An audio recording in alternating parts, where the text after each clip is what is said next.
WhiskyJason here, whiskey from the viewpoint of an American in Germany tasting rare and exotic whiskeys. And today I have an Aberlour, 9-year-old, from Best Dram. Best Dram is an independent bottling company here in Germany run by co-founder Mike Müller.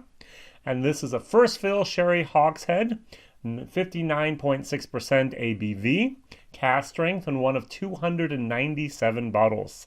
This was distilled in February 2009. It was bottled in March of 2018, and they used cask number 150030. This is 79 euros over here in Germany, which is about $85 in the States. Now, I first had this whiskey at a so-called YouTube vlogger and blogger meeting at a German whiskey house, Brüller Whiskey House by Cologne. Marco Bonn invited us YouTubers and the bloggers for the second time to a meeting, and he had 13, 14 different bottles out on the table. There was Rosebank, and there was Highland Park, and there was a lot of other things, and I just saw this and I tried this and I was like, oh, very good. So, Aberlour cask strength. Do we know anything around that area? Well, of course we do. That is here, the Aberlour Abu Dad. What I think is really interesting here is, if you ever look at the top of this, there's actually a little bit of foam at the top so the bottle doesn't move back and forth. And I have here batch number 61.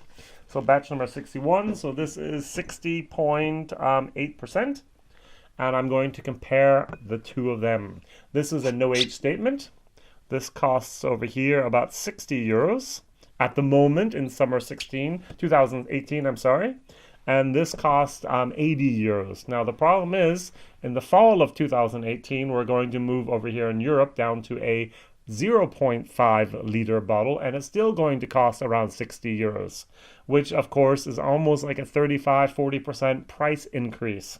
Now, Aquavitae, Roy actually mentioned this in one of his live streams for a couple of weeks ago, or maybe months ago, and he mentioned the fact that imagine you are Aberlour, and you recognize that your product is being sold at a extremely competitive price, as he said, way under the market value.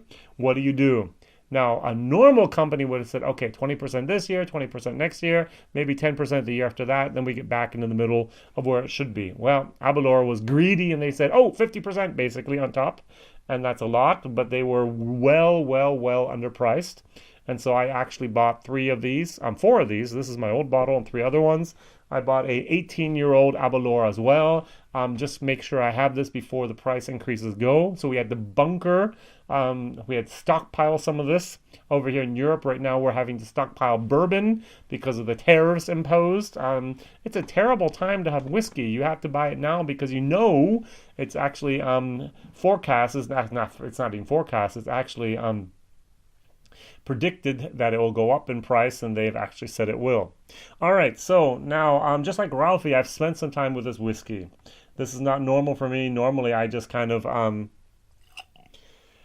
open it, try it, and then comment on this. So I've had the opportunity actually to know how much water I need to put in this. I like to bring it down to about 48-49% sweet spot, and I really enjoy this.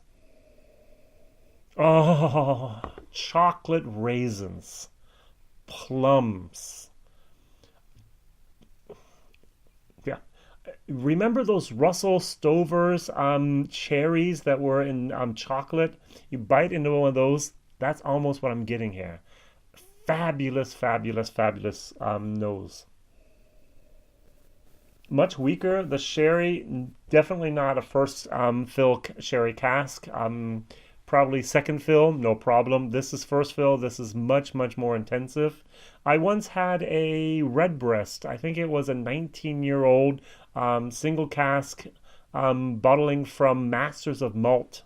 Paid like 220 euros for this. Did a bottle share. So I actually received at the end something like this in this size. And all my friends got something, and we all paid for it. So it was affordable. And that was a first fill sherry cask. And the problem was there, it was too much of a raisiny moment. It was too long in this sherry cask. And this is actually, for me, almost like the sweet spot. 9 years is actually right. Oh, those chocolate raisins, chocolate-covered cherries, dark chocolate, very, very nice. Now, this is not an overly complex whiskey, but it is a very, very nice whiskey. I guess you could say the same thing here for this. The sherry influence is very predominant, and it's very, very consistent from the nose to the taste to the finish.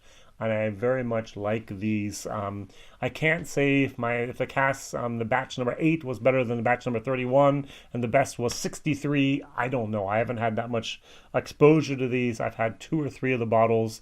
Each time it's a different batch that I just get that's on sale. And so, but I do know that I really, really, really like this. And I do know that I like this even more. So we're going to start off with the Aberlour 9-year from Best Dram.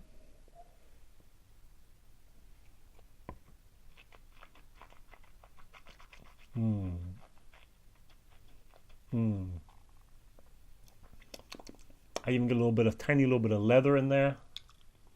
A lot of the raisins, a little bit of the plums, a lot of the chocolate, cherries, dark, rich, massively big cherries.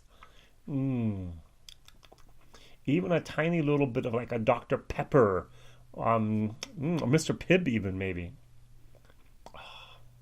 Nice. Moving over here to, I always have my problems pronouncing it correctly, Aberlour Abnadut. Probably didn't pronounce that right either.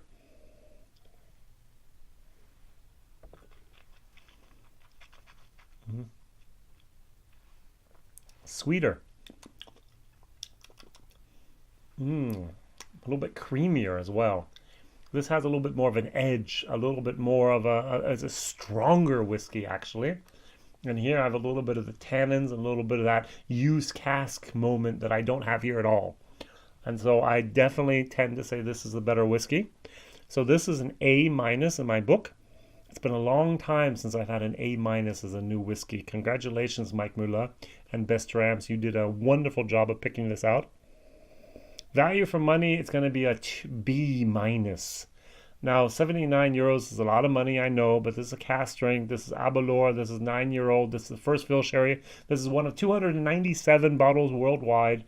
So I think the price is almost justified. And I like it.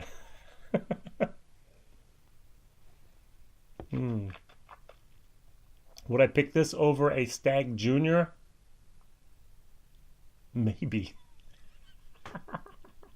And I like Stag Junior. I like Stag Junior a lot. That's a very good question.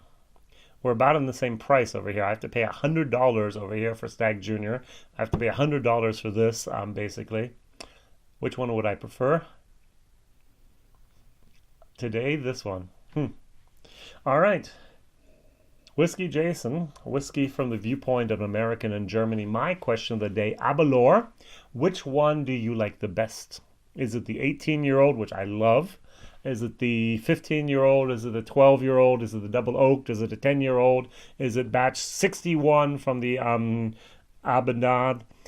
Is it the 9-year-old Aberlour first fill sherry hogshead independent bottler from Best Drams? That's my favorite at the moment. Close second would be the 18-year-old. I just love that 18-year-old Aberlour. That's actually also a B. An A in my book. All right, thank you very much for watching. Mondays, Wednesdays, and Fridays, my videos come out.